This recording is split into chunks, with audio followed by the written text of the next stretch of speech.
আসসালামু আলাইকুম বন্ধুরা, তোমরা সবাই কেমন আছো? আশা করি তোমরা সবাই ভালো আছো। আলহামদুলিল্লাহ আমিও ভালো আছি। আমার চ্যানেলে তোমাদের সবাইকে স্বাগত জানিয়ে শুরু করছি নতুন ভিডিও। তো আমাদের সকলের সেহরি খাওয়া হয়ে গেছে। এই তো আজান দিয়ে দিয়েছে। তো আজানটা শেষ হয়ে গেলে তারপরে নামাজ পড়ে নেব। এই তো বাইরের দিকে একটু এলাম, দেখতেই পাচ্ছ চারিদিকে অন্ধকার। আর যেহেতু ভোর এখন, তো সেই জন্য। আর এই দেখো, এটা হচ্ছে আমার নামাজ পড়ার ঘর। তো এখানে আমি ইবাদত করি। তো এটা আমি আমার পছন্দ মতো করে সাজিয়ে গুছিয়ে নিয়েছি। তো এক ধারেই তৈরি করে নিয়েছি। আর এটা হচ্ছে আমার রান্নাঘরের মধ্যেই আছে। এই দেখো, এই দিকটাতে আমি রান্না করি, আর ওই পাশটাতে আমার নামাজ পড়ার ঘর করেছি। এই কারণের জন্য, রান্না করতে করতে যখন আজান দিয়ে দেয়, তো রান্না বন্ধ করে সব কিছু গোছগাছ করে রেখে ঘরে গিয়ে নামাজ পড়া অনেকটাই অসুবিধা হয়ে যায়। তো একটু পরে যাব, একটু পরে যাব, রান্নাটা শেষ করে যাব, এরকম করে করতে করতে সময়টাই পার হয়ে যায়, নামাজটা সময় চলে যায়। নামাজটার পড়া হয় না ঠিকঠাক টাইমের মধ্যে। তো সেই জন্য আমি এখানটাতে সুন্দর করে দেখো সাজিয়ে গুছিয়ে নিয়েছি, আমার নামাজ পড়ার ঘরটাকে রেডি করে নিয়েছি। তো যাতে আমি সুবিধা মতো আমার কাজটা করে নিতে পারি, রান্নার কাজটাও করতে পারি ঠিকঠাক মতো, আর আমার ইবাদতটাও যেন ঠিকঠাক মতো টাইমে হয়। তো সেই জন্য তো আজান তো দিয়ে দিয়েছে, তো নামাজটা পড়বো একটু পরে। তো একটু কোরআন শরীফ পড়ে নিচ্ছি। তো প্রথমে একটু কোরআন পড়ে নিলাম, তারপরেতে নামাজটা পড়ে নেব। ভোরবেলায় ঘুম থেকে উঠে কোরআন পড়তে বেশ ভালোই লাগে। তো দুপুরবেলার দিকেও যখন কাজকাম তাড়াতাড়ি করে মিটে যায়, দুপুরবেলাতেও একটু পড়ি, সন্ধ্যাবেলাতেও পড়ি। বিশেষ করে ভোরের টাইমটায় কাজের কোনো চাপ থাকে না, তো শান্ত মনেতে অনেকক্ষণ ধরেই পড়া যায়। তো বেশ কিছুক্ষণ পড়লাম, হাফ পাড়ার মতো পড়ে নিয়ে তারপরেতে হচ্ছে যে নামাজটা আদায় করে নিয়েছি, কারণ নামাজটার সময়টাও আবার চলে যাবে। তো এই জন্য তাড়াতাড়ি করে নামাজটাও পড়ে নিয়েছি। এই তো কিছুক্ষণ পড়লাম, পড়ে নিয়ে এই তো এখন তুলে রেখে দেবো কোরআন শরীফ, তারপরেতে নামাজটা পড়ে নেব। তো ভোরবেলাতে ঘুম থেকে উঠে কাজ করতে অতটা ভালো লাগে না, যেহেতু আমাকে পুকুর ধারে বা বাইরের দিকে কাজ করতে হয়, ওদিকটাতে এখন অন্ধকার। সবেমাত্র দিনের আলো ফুটবো ফুটবো হয়েছে, এই কারণের জন্য আর কাজ করব না। তো এই তো নামাজটা পড়ে নিচ্ছি। নামাজটা পড়ে নিয়ে তারপরে একটু রেস্ট করে নেব, একটু শুয়ে নেব। ঘুম থেকে উঠে তারপরে সকালের যে বাসি কাজকর্মগুলো থাকে সেগুলো করে নেব। তো এই তো আমার নামাজ পড়া হয়ে এসছে। তো রান্নাঘরটা রান্না করার পরে রাত্রেবেলায় গোছগাছ করে রেখে দিই, বাসন কোসনগুলো বাইরে বার করে রেখে দিই, যাতে সকালবেলাতে অসুবিধা না হয়। আর রান্নাঘরটা গুছিয়ে রাখলে সকালবেলাতে বেশি অসুবিধা হয় না কাজ করতে। আর এদিকে ওদিকে ছিটিয়ে ছাটিয়ে থাকলে, এলোমেলো হয়ে থাকলে না দেখতে কীরকম লাগে, আর সকালবেলা উঠে কাজ করতে কী বিরক্ত লাগে। এরকম ভোর হয়ে গেছে, মানে সকাল হয়ে গেছে, দিনের আলো ফুটে গেছে। তো ভোরবেলাতে একটু শুয়ে পড়েছিলাম, ভাবছিলাম যে কিছুক্ষণ পরে উঠবো আর কাজ করে নেব, তারপরে ঘুমিয়ে গিয়েছি। আর এখন অনেকটাই বেলা হয়ে গেছে, দেখতেই পাচ্ছে। তো ঘুম থেকে উঠে চলে এসেছি সোজা একদম পুকুর পাড়ে। তো ভোরবেলায় খাওয়া দাওয়া, রাতের খাওয়া দাওয়া, এই দেখো কত বাসন বার হয়েছে। তো অনেকক্ষণ ধরে বাসনগুলো সব মাজলাম, ধুলাম। এই দেখো ঝাঁকার মধ্যে গুছিয়ে রেখে দিয়েছি, এখনও কিছুটা বাসন রয়ে গেছে, ওগুলোকে মেজে ধুয়ে নিয়েছি। তো সমস্ত কিছু বাসন ধুয়ে এখন চলে এসেছি ঘরে। তো অনেকটাই বেলা হয়ে গেছে, তো বাইরের সব কাজ কাম সেরে এই সবেমাত্র ঘরে এলাম। আজকে রান্নাবান্না কিছুই নেই, সবাই রোজা আছে, এই জন্যই ধীরে সুস্থে কাজ করে নিচ্ছি। বাইরের কাজগুলো আগে করে নিয়েছি, তারপরে এই তো শেষে ঘরে এসেছি। বিছানা এখনও তোলা হয়নি, সেই সকালে ঘুম থেকে উঠে বাইরে গিয়েছি। তো মশারিটা খুলে তারপরে বিছানার চাদরটাকে আজকে পাল্টে দেব, আর বালিশ কাঁথা কম্বল যা আছে সুন্দর করে গুছিয়ে নেব। আর এই বছরে রোজা হচ্ছে শীতের মধ্যে। আমরা যখন ছোট ছিলাম অনেক, তখন হচ্ছে যে আমরা রোজা শীতের সময় দেখেছিলাম, তখন এতটা ছোট ছিলাম, তখন মা আবার রোজা করতে দিত না। তখন রোজা রাখবার জন্য কান্না করতাম, তো মা বলতো যে একদমই ছোট, এখন রোজা রাখা যাবে না। তো তবুও রোজা রাখতাম, হাফ দিনের হাফ করে রোজা রাখতাম। আর হাফ করে দুপুর যখন গড়িয়ে যেত, স্কুল থেকে আসতাম, মা বলতো যে তোদের রোজা রাখা হয়ে গেছে, এবার ভাত খেয়ে নে। তো তখন ভাত খেয়ে নিতাম, তখন তো বুঝতাম না যে রোজা কতক্ষণ রাখতে হয়। তো মা বলতে, তাই আমরা খাওয়া দাওয়া করে নিতাম। তো ছোটোবেলায় সেই সময়ের কথা মনে পড়ে যায়, মা তো এখন আর নেই, সেই সময়ের কথা মনে পড়ে আর মায়ের কথা মনে পড়ে যায়। তো সেই শীতের সময় রোজা তখন হয়েছিল, আমরা দেখেছিলাম। আর এই তো অনেক বছর পর আবার ঘুরে ঘুরে শীত আসছে, শীতের মধ্যে রোজা। তো এখন তেমন একটা শীত নেই, হালকা শীত আছে, তবুও শীত আছে। তো পরের বছরে রোজা হয়তো আরও শীতের মধ্যে চলে আসবে, তখন তো কষ্টই হবে না, অনেক কষ্ট কমে যাবে। সেই বৈশাখ জ্যৈষ্ঠ মাসে রোজা রাখতে যে কষ্টটা হতো সেই কষ্ট আর হবে না। তো এইদিকে দেখো আমার পুচকু সোনাগুলো সব খেলা করছে। তো এইদিকেতে আমি বিছানা চাদরটা পাল্টে দিয়ে ঘরদোরগুলো আবারও একবার ঝাড়ু দিয়ে নিচ্ছি। সকালবেলা ঘুম থেকে উঠে বাসি ঘরদোরগুলো ঝাড় দিয়ে তারপরে আমি বাইরে যাই। যতই কাজ থাক এই কাজটা আমি আগে করি, কিন্তু বেলার দিকে আবারও একবার ঝাড় দিয়ে দিই সুন্দর করে। তো ওদিকে ঘর দাবাগুলো ঝাড় দিয়ে তারপরে এই তো এই ঘরে চলে এলাম। এই ঘরে আমার আব্বা আছে, আমার আব্বা অসুস্থ, তো এই ঘরটাই থাকে। তো ঘরটাকে দেখো আমি ঝাড়ু দিয়ে নিচ্ছি। আজকে হয়তো মোছা হবে না, মুছে নেব কালকে সকালের দিকে। আজকেতে অনেকটা বেলা হয়ে গেছে, তারপরে আজানও দিয়ে দেবে, জোহরের নামাজ পড়তে হবে। তো এই কারণের জন্য আবার তাড়াতাড়ি করে কাজগুলো করে নিচ্ছি।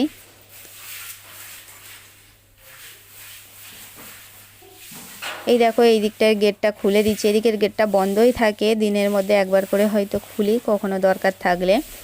আর এই যে রাস্তা দিকের উঠোনটা একটুখানি, তো ওখানেতে সকালের দিকে ঘুম থেকে উঠে ঝাড়ু দিই, তারপরে আবার বেলার দিকে দুপুরের দিকে একবার দিয়ে দিই। দুপুরবেলায় ওই গেটের সামনে যে গাছগুলো আছে অন্য লোকেদের ডাঙার, তো গেটের সামনে পাতা পড়ে থাকে, কীরকম একটা দেখতে বাজে লাগে। তো সেই জন্য আমি দুপুরের দিকে রান্নাবান্না কাজ কমপ্লিট করে তারপরে আবারও একবার ঝাড়ু দিয়ে দিই। বিকালের দিকে দেওয়ার যেহেতু সময় থাকে না, তো সেই জন্য দুপুরের দিকে আমি দিয়ে দিই। দেখো এদিকেতে আমি এই যে চলে এসেছি ঝাড়ু দিতে, আর গেটটাও খুলে দিয়েছি, আর রোদ আসছে দেখো। তো ঝাড়ু দিয়ে পাতাগুলো একটা জায়গায় জড়ো করে দেব। এই যে রাস্তার ওই পারে যে গাছপালাগুলো দেখতে পাচ্ছ ওইগুলো অন্য লোকেদের, আর ওই গাছের পাতাগুলোই পড়ে রাস্তা, তারপরে এই যে আমাদের ঘরের সামনে উঠোনটা পুরো ভর্তি হয়ে যায়। এই যে দেখো এদিকেতে পাতা পড়ে পুরো ভর্তি হয়ে গেছে। এর আগে তো আরও পড়তো, খিরিস গাছের পাতা সারাক্ষণ পড়তে থাকতে। এখন তো পাতা পড়ার সময়, তো একটুখানি হাওয়া দিবে ব্যাস পাতা পড়ে পুরো ভর্তি হয়ে যাবে। সারাদিনে শুধু দুবার তিনবার ধরে ঝাড়ু দিলে হয়, কিন্তু অত সময় কোথায় আছে বলো ঝাড়ু দেব দুবার তিনবার ধরে। আর বিশেষ করে বাইরের দিকে তো ঘরের কাজ ছেড়ে আসাও যায় না যে ঝাড়ুটা দেব। গাছের ডালগুলো কেটেছে, কিছু কেটেছে আবার কিছু রেখে দিয়েছে, সেই জন্যেই এত পাতা পড়ছে। যদি কেটে দিত তাহলে এত পাতা পড়তো না। তো যাই হোক এদিকে দেখো আমার ঝাড়ু দেওয়া হয়ে গেছে। এই যে এখানটাতে পাতাগুলো আমি রেখে দিচ্ছি ঝাড় দিয়ে জড়ো করে। তো একটা সময় আমি একদিন দুদিন পরে করে আমি আগুন দিয়ে দিই পাতাগুলো, তা নাহলে হাওয়া দিলে না আবার ঘরের দিকে চলে যায় উড়ে উড়ে। তাহলে আগুনটা ধরিয়ে দিলে আর এগুলো আর উড়বে না। আর ধুলো দেখছো কত ধুলো উঠছে, বর্ষার সময় পুরো কাদা কাদা হয়ে যায়, আর এখন ধুলো উঠছে। এই দেখো আমাদের কলা গাছ, কত বড় বড় কলা গাছ, মানে চালকেও টপকে চলে গেছে, এত বড় বড় নারকেল গাছের সমান হয়ে গেছে কলা গাছ। কলা হয় না কিন্তু গাছটাই অত বড় বড় হয়েছে কলা, মানে এর আগে যে গাছগুলো ছিল তাতে হয়েছে, এই গাছগুলোতে এখনও হয়নি। এদিকে আমাদের পুচকু সোনাদের আমি খেতে দিয়ে দিচ্ছি, এদের খাওয়ার টাইম হয়ে গেছে দুপুরবেলা। ওদের জন্য ভাত করেছিলাম, আর ওদের তো মাছ রাখা থাকে, মাছ দিয়ে মাখিয়ে ভাত দিয়ে দিয়েছি সবাইকে। আমরা সবাই রোজা আছি, কিন্তু ওরা তো আর রোজা নেই, ওদেরকে সবাইকেই দেখো খেতে দিয়ে দিচ্ছি। তো সবাইয়ের খেতে দেওয়া হয়ে গেছে আর খাচ্ছে এখনও সবাই। আর এই যে এটা জড়িয়ে গিয়েছিল, ওকে বেল্ট দিয়ে বেঁধে রেখেছি, কেন বলো তো ওর দুষ্টামি করে, সবাইকে ধরে ধরে মারে, এই কারণের জন্য ওকে বেঁধে রেখেছি বাইরে, বাদবাকি সবাই আছে একসঙ্গে।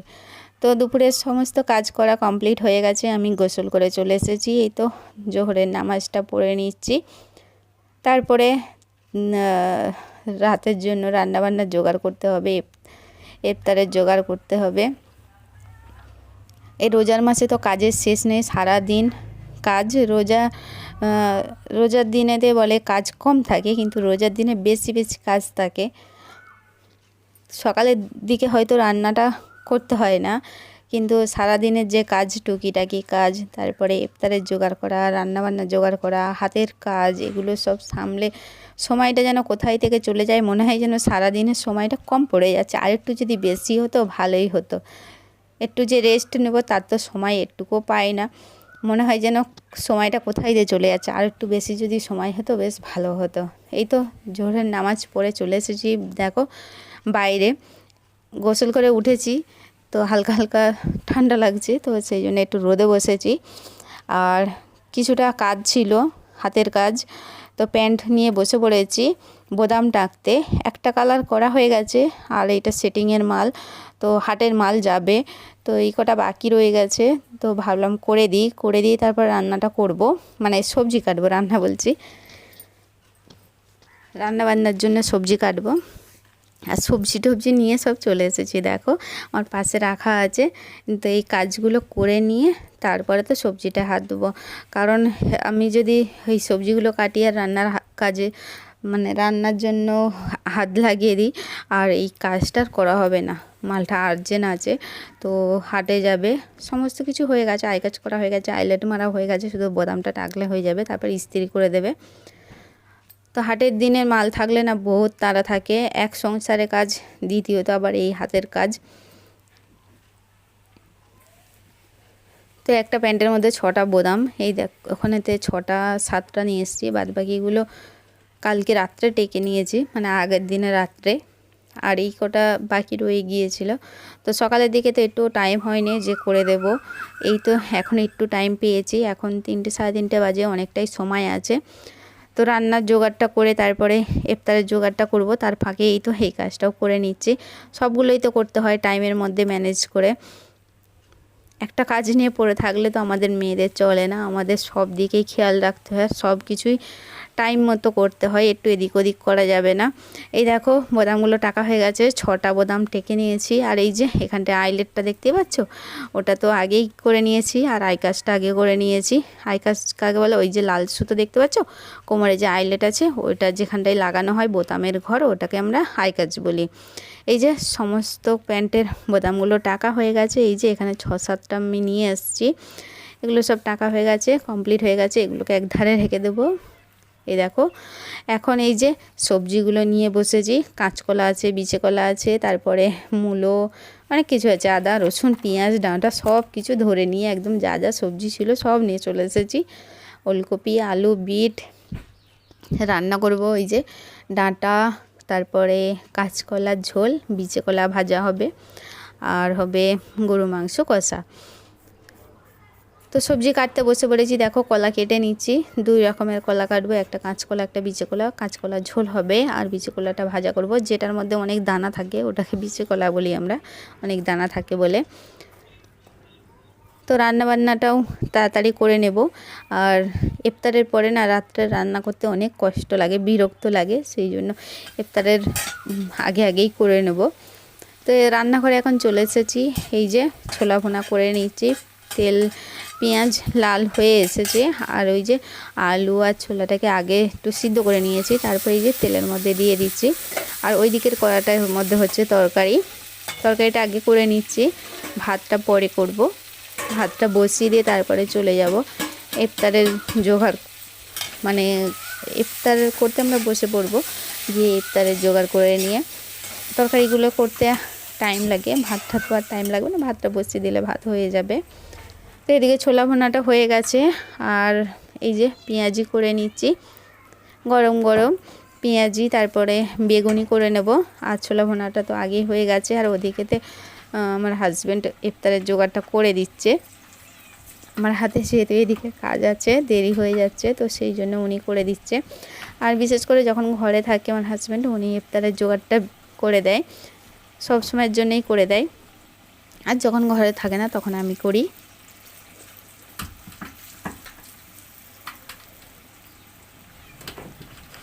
তো এদিকে দেখো আমি পেঁয়াজি করে নিচ্ছি, তেলের মধ্যে যতটা ধোয়া ততটাই দিয়ে দিলাম, দিয়ে এবারে উল্টে পাল্টে লাল লাল করে ভেজে তুলে নেব।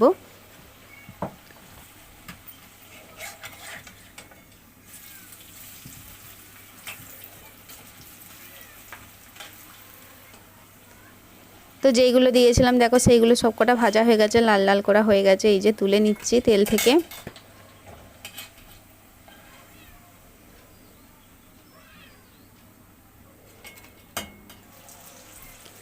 তো তো বাদ বাকি যতটা আছে এই যে আবারও দিয়ে দিচ্ছি তেলের মধ্যে আস্তে আস্তে। আর এদিকে দেখো এই যে আমার হাজব্যান্ড ফল কেটে দিচ্ছে। তো ইফতারে জোগাড় করতে ওনার বেশ ভালোই লাগে, আমাকে বলতেও লাগে না, যেখানে যা থাকে সব নিয়ে বসে পড়ে। তো বলে তাড়াতাড়ি দাও, আমি রেডি করে দিচ্ছি, তুমি ওদিকের কাজগুলো করো। বলি ভালোই হয়, আমার দুই দিকের কাজটা সামলাতে হয় না, ওদিকেরটা উনি করে দিচ্ছে, এদিকেরটা আমি করে নিই। তো এদিকে সমস্ত কিছু করা হয়ে গেছে, বেগুনিটাও করে নিয়েছি, ছোলা ভোনা করে নিয়েছি, পেঁয়াজি করে নিয়েছি। আর এদিকে দেখো আমার একটা পুচকুসোনা বসে আছে, আমাদের দিকে দেখছে আর মেও মেও করছে। আমরা ইফতার করছি, এগুলো তো খাওয়ার কিছুই নেই। তো বললাম যে আমরা তো ইফতার করছি, তুমি ওখানে চুপ করে বসো, তোমাকে একটু পরে খেতে দেবো। তো এদিকে বসে পড়েছি ইফতার করতে। আর এই যে শরবত গুলিয়ে নিলাম, তারপরে পেঁয়াজি, বেগুনি, ছোলা ভুনা, আর এখানে এই যে ফল রেডি করে দিয়েছে আমার হাজব্যান্ড। তো ঘুগনিটা করতে যাচ্ছিলাম, সমস্ত কিছু রেডি করা আছে, তো টাইমের মধ্যে আর হলো না, তো সেই জন্য ঘুগনিটা আর আজকে করা হয়নি, তো পরের দিনে করে নেব। তো চলো ইফতারটা করে নিই, আর তোমরা সকলে ইফতার করে নাও, আজান তো দিয়ে দিয়েছে। তো আজকে আমাদের সকলেরই রোজা আছে, এই যে আমরা সবাই মিলে ইফতার করে নিচ্ছি। তো চলো ইফতার করে নিই, তারপরেতে মগরিবের নামাজটাও পড়ে নেব ইফতার করার পরেতে। তো চলে এসেছি ইফতার করার পরে নামাজ পড়তে, তো নামাজ পড়তে বসে পড়েছি। তো চলো নামাজটা পড়ে নিই। আজকে প্রথম একটা রোজা হয়ে গেল, তো দেখতে দেখতে সব রোজাই একে একে চলে যাবে, সময়টা বুঝতেই পারা যাবে না যে রোজাটা কখন শেষ হয়ে যাবে। তো যাই হোক, আজকে ভিডিওটা সারাদিনে তোমাদের কেমন লাগলো অবশ্যই কমেন্ট করে জানাবে, ভালো লাগলে লাইক কমেন্ট শেয়ার করবে, চ্যানেলে নতুন হয়ে থাকলে প্লিজ সাবস্ক্রাইব করে আমার পাশে থাকবে নতুন বন্ধু হয়ে। আর যারা সাবস্ক্রাইব করে দিয়েছো তাদেরকে অসংখ্য ধন্যবাদ, আর যারা করোনি অবশ্যই করে দিতে পারো পরবর্তী নতুন নতুন ভিডিও দেখার জন্য। তো চলো আজকের মতো এখানেই বিদায় নিই, তোমরা সবাই ভালো থাকো, সুস্থ থাকো, সাবধান থাকো, দেখা হবে নতুন কোনো ভিডিওর সঙ্গে।